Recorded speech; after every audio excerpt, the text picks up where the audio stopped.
And then the starting direction would be Tainan in Taiwan as well. This one. And then what we will have... Hello guys, and welcome to AI Plus More. And in this video I'm going to be showing you how you can edit, how you can how you can avoid tolls on highways using Google Maps. So when you're using Google Maps, there is a feature. This feature is really useful when you want your driving to be easy and convenient. So let's head over to the Maps app, shall we? It's a bit too minimalistic right now that I can't find the Maps app. Oh, this one. Alright, so here we are on the Google Maps app. So, oh no, you've seen my real location. Now you know where I live. Apparently, I'm gonna be blurring that so that you don't know where I am. So let's say we're in Taiwan, okay? Let's say we're in Taiwan. We need to start first with a destination. So we go over to Taiwan over here.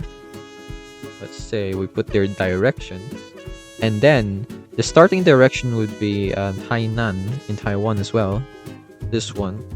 And then what we will have here is the destination from Tainan to, what do you call this place here? Chiayi City.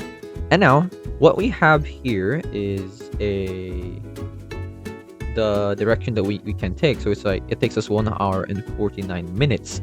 But this is including, if we go here to options, it already has avoided tolls. So what you just need to do is make sure to flick this in order to avoid tolls, which means you don't have to pay for tolls. It also just depends on the location that you're in, because a lot of other locations also does not have any tolls. So for example, if I do uncheck this one or like unflick that, what will happen now is it will change the direction that we're going to take. So it's now shorter. Now 1 hour and 31 minutes, but you have to pass through tolls. But if you don't pass through the tolls, you also have the 2 hour and 2 minutes direction over here, which is in gray. But if you just want to highlight the ones that does not have any tolls, you just need to flick this switch over here, and it will just show you the direction that you can take without any tolls. So you have to pass through the beach side over here. And that's it. That is how you can avoid tolls using Google Maps. So it's just the free routes, so you don't have to pay for anything. So I hope this video helped you, and I'll see you in the next one. Thanks for watching. Hello guys, once again this is Kim, and I would like to thank you all for watching this video, but don't forget to subscribe to the channel to get more free tutorials for your everyday needs. And come on, once again, let me tell you, it's free, okay? So if you change your mind, you can always unsubscribe later on, but I would suggest not to do that. Please, please, please, please.